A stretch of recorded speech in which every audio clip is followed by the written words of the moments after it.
El ejército de Israel está reforzando su presencia militar en el norte del país y ha anunciado la movilización de nuevas brigadas, coincidiendo con el aumento de la tensión en Líbano.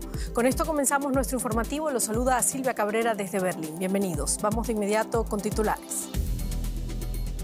El ejército de Israel prepara el terreno ante una posible invasión del Líbano. Esto luego de que Hezbollah tratara de alcanzar Tel Aviv por primera vez con un misil tierra-tierra que ha sido interceptado. El objetivo del ataque era una base del Mossad. El presidente ucraniano Volodymyr Zelensky dio su discurso en la Asamblea General de las Naciones Unidas, donde aseguró que su país jamás aceptará una paz impuesta con Rusia y advirtió que Moscú planea atacar centrales nucleares ucranianas. Y en Ecuador, las autoridades sospechan que los incendios simultáneos en Quito fueron provocados. El gobierno de Daniel Noboa anunció que habrá una recompensa para quienes den información sobre los responsables. La Fiscalía inició una investigación mientras un centenar de familias fueron evacuadas.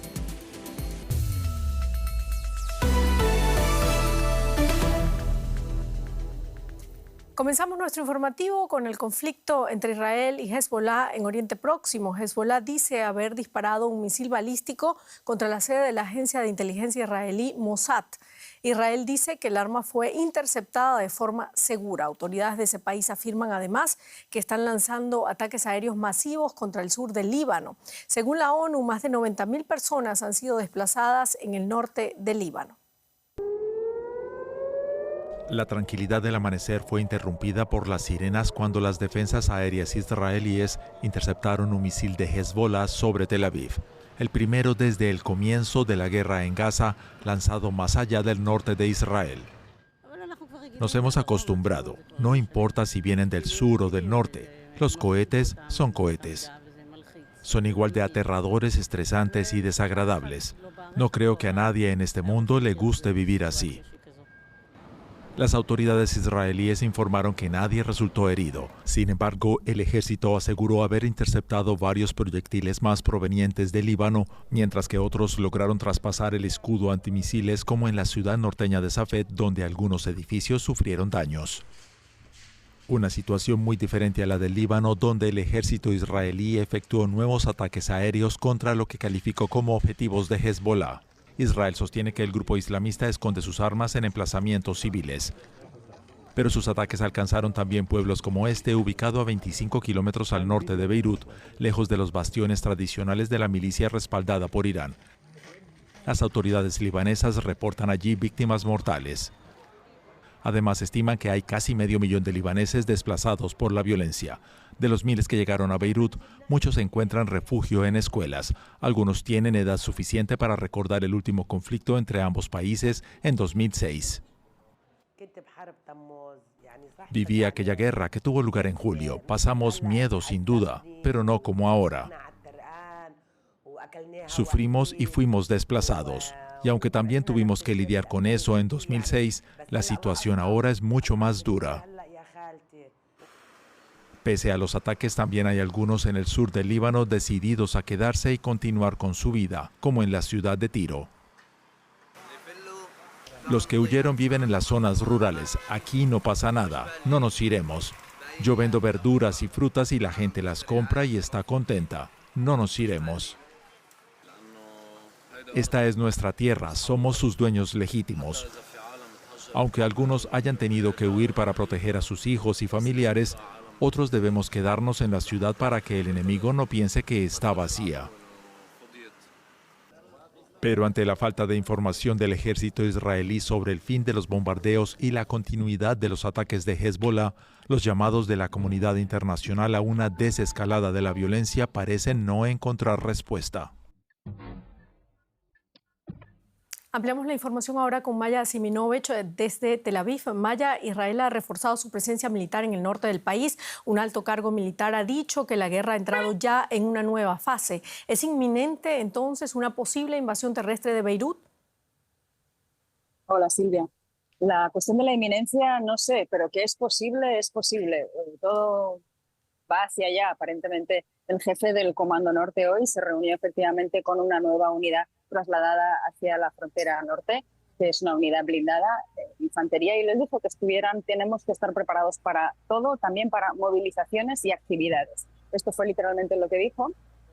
Lo que se entiende aquí por movilizaciones y actividades es movilizaciones terrestres. Entonces, la cosa es, ¿va a suceder de verdad y va a ser inminente o es otra manera de disuadir? No tenemos la respuesta. Bueno, mientras tanto, Hezbollah intentó alcanzar Tel Aviv con un misil. Al parecer, el proyectil de la milicia chií tenía como objetivo una base del Mossad. ¿Qué se sabe al respecto, Maya? Sí, es bastante extraordinario, aunque se veía venir, pero es el primer misil que tira Hezbollah aquí al centro. Y se activaron las alarmas a las 6 y algo de la mañana, sabiéndose o intuyéndose que era un misil que no era de Hamas, que sabemos que son más inofensivos, si se puede decir así, que los de Hezbollah. Fue efectivamente destruido en el aire y inmediatamente Hezbollah dijo que su objetivo era el Mossad. Hezbollah siempre dice que sus objetivos son militares. Bueno, del mismo modo que Israel también dice que sus objetivos son militares. Estamos en la guerra de narrativas que conocemos también de Gaza. No se reportaron daños, por supuesto, porque no cayó en su lugar el misil. Y los israelíes también son discretos y no van a decir no acertaron porque el Mossad no se encuentra en ese barrio ni en esa ciudad. Hay una consigna en que esas cosas no se hablan y además la mayor parte de la gente no sabe dónde están las oficinas del Mossad. Muchísimas gracias, Maya Siminovich, desde Tel Aviv. Gracias, Silvia. Y vamos directo a Beirut con el periodista Joan Cabasés, a quien ya vemos allí en pantalla. Joan, ¿qué representa para Hezbollah la pérdida de los comandantes que Israel abatió esta semana? Hola, ¿qué tal? Bueno, pues a corto plazo es un duro golpe contra la milicia, puesto que Hassan Nasrallah, que es el máximo líder de Hezbollah, queda aislado en la cúpula del grupo, puesto que los comandantes que lo conectaban con el resto de las filas han sido eliminados. Pero a medio plazo no significa mucho. Hay que tener en cuenta que Hezbollah tiene decenas de miles de combatientes. Hay fuentes incluso que dicen que los combatientes de Hezbollah serían 100.000 y se le presupone a esta milicia libanesa capacidad de regeneración.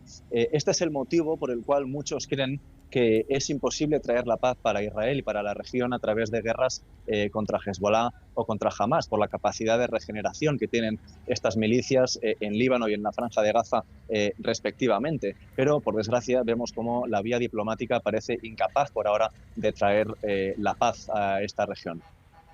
Joan, el Comando Norte del ejército israelí sugirió que podrían hacer una incursión terrestre en Líbano. Ya ocurrió 2 veces anteriormente. ¿Qué podría ocurrir o pasar en otra eventual incursión?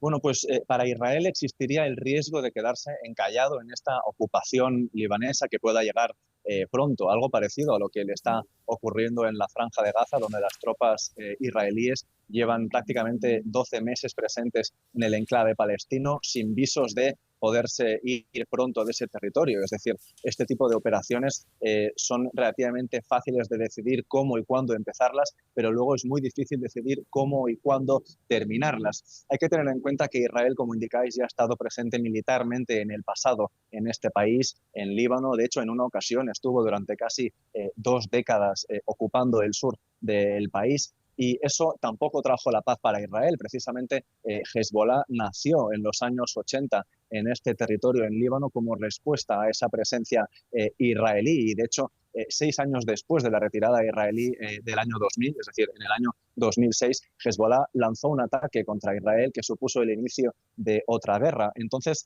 vemos como en esta parte del mundo se percibe como estas guerras están alimentando un ciclo del dolor que no lleva hacia la paz. Así que, bueno, insistimos, por ahora se percibe aquí en Líbano que una potencial ocupación del sur del país va a alimentar este ciclo del dolor y que no va a acercar la paz ni a Israel ni tampoco a Líbano. Muchísimas gracias por este análisis, Joan Cabasés, desde Beirut. A vosotros. Y en una reunión al margen de la Asamblea General de la ONU, el presidente francés Emmanuel Macron instó a su homólogo iraní Masoud Pezeshkian a hacer todo lo posible para evitar una nueva escalada militar en Líbano. Macron subrayó la responsabilidad del mandatario persa para utilizar su influencia ante su aliado Hezbollah con el objetivo de reducir tensiones en la región. Macron también presionó a Pezeshkian por los recientes informes occidentales que denuncian que Teherán está suministrando misiles balísticos de corto alcance a Rusia. Esto llevó a algunos países europeos a imponer sanciones que afectan al transporte aéreo y las aerolíneas iraníes. Y horas antes del anuncio de un nuevo paquete de ayuda militar para Ucrania por $375 millones de parte de Estados Unidos, el presidente Volodymyr Zelensky había asegurado que su país jamás aceptará una paz impuesta con Rusia. El mandatario realizó estas declaraciones en la Asamblea General de Naciones Unidas en referencia a las propuestas de Brasil y China, a quienes acusó de promover algo alternativo a una paz justa y completa, según sus propias palabras. Zelensky también advirtió a los delegados ante la ONU que Rusia planea atacar centrales nucleares ucranianas. Cualquier ataque con drones o misiles, cualquier incidente crítico en el sistema energético pueden llevar a un desastre nuclear, algo que nunca debería llegar a suceder. Moscú necesita entenderlo, y eso depende en parte de su determinación a la hora de presionar al agresor. Estamos hablando de centrales nucleares, cuya seguridad es absolutamente necesaria. Si Dios no lo quiera, Rusia llegase a provocar un desastre nuclear en una de nuestras centrales nucleares, la radiación no respetará las fronteras y, lastimosamente, varios países podrían sufrir los devastadores efectos. Y nos quedamos en Nueva York, en Naciones Unidas, en la economía. Juliana. Así es, Silvia, porque también hay un toque económico y es que por primera vez los países del G20 se reúnen en la sede de Naciones Unidas en Nueva York en un acto abierto a todos los miembros del organismo internacional.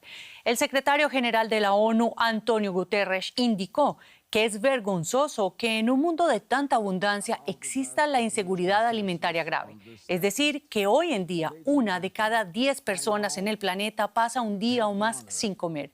De ahí la importancia, subrayó el secretario general, de que existan instituciones internacionales inclusivas para hacer frente a los retos actuales.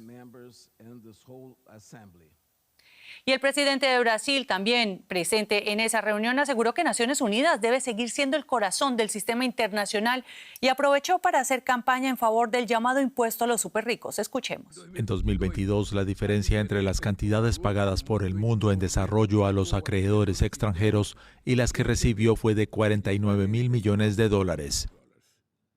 Sale más dinero de estos países del que entra. Gravar a los superricos es la forma de luchar contra la desigualdad y de redirigir los recursos a las prioridades de desarrollo y a la acción por el clima. Y a propósito del presidente brasileño, a su paso por Naciones Unidas, aseguró también que se siente optimista de que se alcance el acuerdo entre la Unión Europea y el Mercosur y aseguró que la firma del mismo recae enteramente ahora en la Unión Europea. Y la vicepresidenta y actual candidata demócrata Kamala Harris prometió un nuevo camino, así lo dijo, para la clase media durante su discurso sobre política económica. Harris estuvo en el estado de Pensilvania, uno de los más disputados y considerados clave para elegir presidente en noviembre. Allí, Kamala Harris arremetió contra su contrincante, el expresidente Donald Trump. Lo calificó como amigo de los multimillonarios y no de los estadounidenses trabajadores. Entre las promesas de campaña de Harris está la reducción de impuestos a 100 millones de estadounidenses y el ofrecimiento de créditos fiscales a las empresas que aumenten los empleos sindicales de calidad. Hoy habló Kamala Harris sobre economía un día después de que su oponente republicano hiciera lo propio. Y analizamos el contenido de la propuesta económica de Harris con mi colega Ana Nieto desde Nueva York. Qué gusto, Ana. La candidata demócrata presentó en Pittsburgh, Pensilvania, un plan que tiene 3 pilares fundamentales. ¿Cuáles son? Sí, efectivamente, la candidata demócrata ha hablado de una economía de la oportunidad en su gobierno pensado para reforzar a una clase media que está agobiada por los altos costes de vida y el desencanto. Su plan, como dices, tiene 3 pilares. El primero es la rebaja de costos en gastos corrientes como alimentos y farmacias con una mejor competencia y transparencia. También ha dicho que ayudará a las familias más jóvenes con deducciones fiscales por hijo, a quienes cuiden de los familiares. Además, ha hablado de licencias por maternidad, algo que es una novedad a nivel federal, y habrá ayudas a los compradores de una primera vivienda. El segundo pilar es invertir en la innovación y el emprendimiento de pequeños negocios, que son los que más empleo crean en Estados Unidos.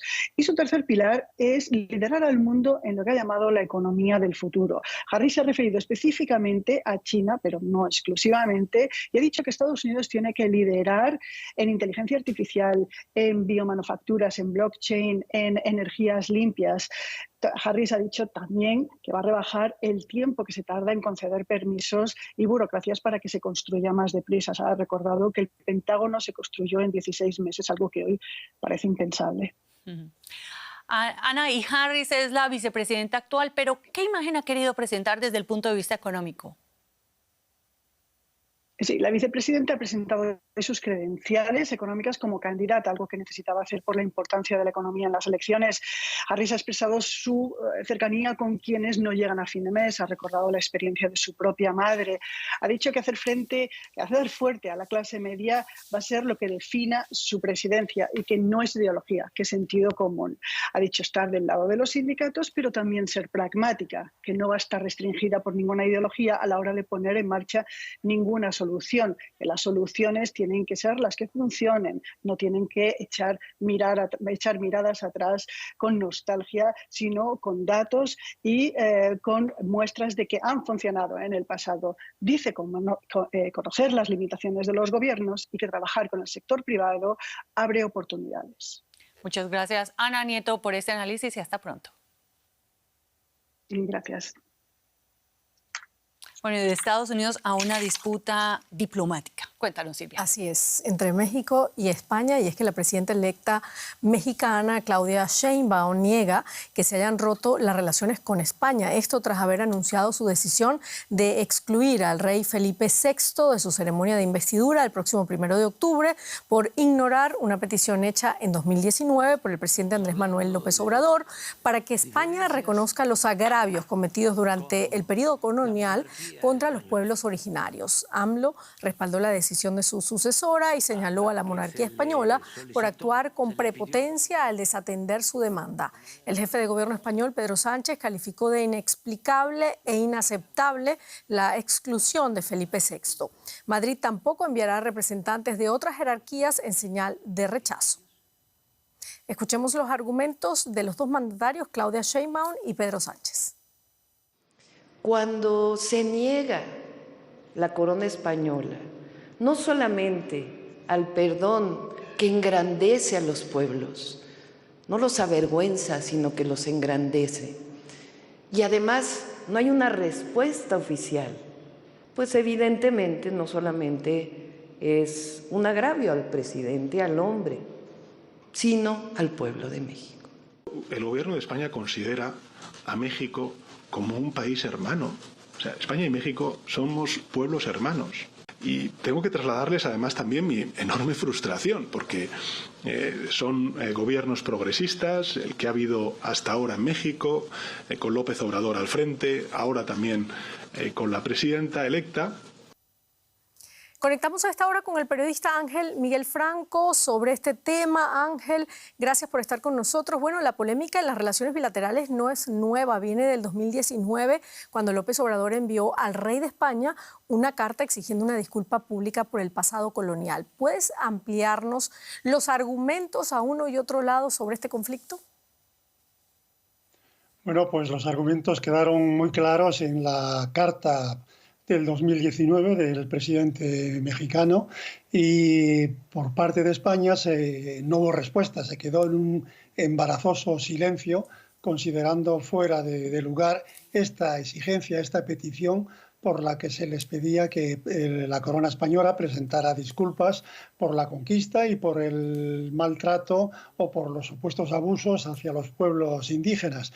Esto quedó en stand-by hasta que en 2022, de nuevo, el presidente mexicano consideró que la falta de respuesta le llevaba a decretar una pausa en las relaciones diplomáticas entre ambos países y que podría afectar también a las empresas españolas.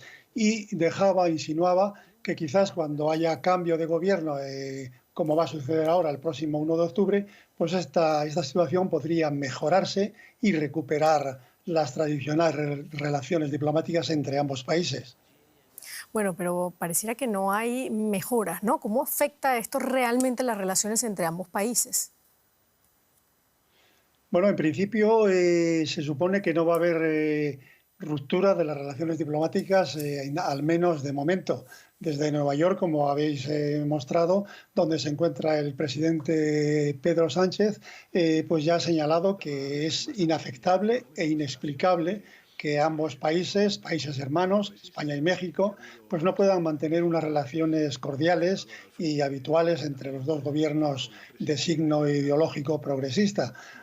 Por su parte, la presidenta electa, Claudia Sheinbaum, pues ha señalado que no está previsto de momento una ruptura en las relaciones, que desde un par de años, como decimos, se encuentran en pausa. España, como habéis dicho, pues no enviará ningún representante del gobierno a esta investidura, pero ya empiezan a aparecer ciertos signos de desavenencias dentro del complejo político español, ya que aunque el gobierno no va a enviar representantes formales, sí algunos partidos progresistas, de hecho incluso en coalición con el actual gobierno socialista de Pedro Sánchez, van a enviar representantes, entre ellos Sumar, también el partido de izquierda Podemos y los vascos de Bildu, que sí estarán presentes en este acto de investidura.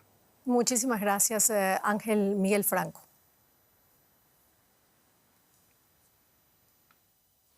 Cambiamos de tema. Al menos 7 personas han resultado heridas y más de 100 familias han sido evacuadas de sus viviendas por los 5 incendios forestales que afectan a Quito, la capital de Ecuador. El alcalde, Pavel Muñoz, aseguró que la situación es crítica y que es probable que las llamas no puedan ser extinguidas este miércoles. Desde agosto se han recrudecido los incendios en Ecuador, especialmente en la zona andina del país, arrasando con más de 23.000 hectáreas. Un agente civil encontró 2 bidones con material inflamable en la zona, mientras que las autoridades ofrecen una recompensa a quien aporte información sobre el hecho. Los desesperados vecinos intentan mantener el fuego a raya, pero a medida que las llamas se acercan, se ven obligados a huir. Los múltiples incendios forestales que acosan Quito desbordan a los equipos de bomberos. Los bomberos no pueden trabajar porque no tienen con qué trabajar. Estoy buscando tanqueros porque un montón de mi gente ha donado, pero no encontramos tanqueros tampoco, o sea, no tenemos solución. Más bien roguemos que el incendio no siga, porque no podemos hacer nada más que tirar un baldecito de agua con un baldecito que tenemos.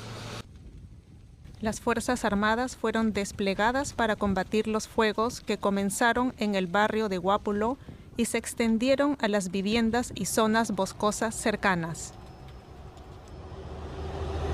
Tenemos en este momento más de 100 familias evacuadas, fundamentalmente por razones preventivas. Ya hemos tenido la contaminación del fuego en pocas viviendas ventajosamente, pero ha habido. No tenemos la contaminación oficial en este momento, debo decirles que sí son pocas. No tenemos ningún reporte de persona que haya fallecido. Tenemos 2 heridos que provienen más bien del Cuerpo de Bomberos de Quito por una tarea de evacuación. La ceniza afecta ya al norte de la ciudad y a su centro histórico, declarado Patrimonio de la Humanidad por la UNESCO. Estos incendios coinciden con la peor sequía en Ecuador en 6 décadas. En el último año se registraron más de 3.300 incendios forestales en el país. Y nos vamos directamente a Quito, ampliamos con Ramiro Carrillo. ¿Qué tal, Ramiro? Bueno, las autoridades aseguran que Quito se encuentra bajo ataque y que no es normal que haya cerca de 33 quemas solo en un día. ¿Sigue propagándose el fuego? ¿Cuál es la magnitud de esta tragedia? Es dramática y desde luego de máxima emergencia lo que sucede acá. Un cordial saludo, Silvia. Los fuegos son controlados al momento, pero no así están liquidados. Se reactivan constantemente, incluido el de Guápulo, el de mayor afectación hacia allá la zona urbana e histórica de la capital ecuatoriana. Estos fuegos pues han sido calificados de diferente manera, pero sí, Quito está bajo ataque, bajo acción de la actividad humana. Y en esto están trabajando tanto Fuerzas Armadas como Policía, así como diferentes sectores de cooperación social. Se espera que se pueda controlar definitivamente en breve tiempo estos fuegos que han provocado alarma y que han llevado a la calidad del aire de Quito a una situación totalmente insalubre. Asimismo, hay afectación, desde luego, a la vegetación, así como a la fauna de las quebradas en donde el fuego ha azotado. Bueno, la ministra de Ambiente y presidenta del Comité de Operaciones de Emergencia Nacional, Inés Manzano, ha dicho, Ramiro, que los incendios fueron provocados. ¿Esto es así? ¿Cómo avanzan las investigaciones al respecto? Avanzan aceleradamente y no cabe duda de que esto realmente es provocado. Hay algunos indicios, el más importante, como se mencionaba, el haber encontrado recipientes de combustibles en las zonas cercanas a los incendios que no tenían razón de estar allí. El incendio, ventajosamente, a pesar de los números de evacuados y las personas heridas, no está en una zona ventajosamente poblada. Y por ello mismo es que las autoridades han dicho ya que se trata de una acción terrorista y criminal, no solo por la ministra del Ambiente, sino también por el alcalde de Quito, Pavel Muñoz, quien ha hecho ya un pronunciamiento en este sentido. Cabe indicar también que el presidente Noboa suspendió sus actividades en la ONU, a donde estaba, para venir y regresar a la capital para comandar la emergencia que vive la ciudadanía quiteña especialmente. Muchísimas gracias, Ramiro Carrillo, desde Quito. Y para terminar, hablamos de la larga tradición ecuestre de la realeza británica, no solo para tirar de sus carrozas, sino también a la hora de montar a caballo. Pero también las labores agrícolas. En el Palacio de Kensington, en Londres, que fuera la residencia oficial de la princesa Diana hasta su muerte, se emplea la fuerza animal para poder podar la vegetación silvestre. Los caballos de raza Shire, George y Arthur pesan cada uno casi 1 tonelada. Según el personal del palacio, causan menos daño al ecosistema que un tractor. Con esto terminamos. Gracias por habernos acompañado. Hasta luego.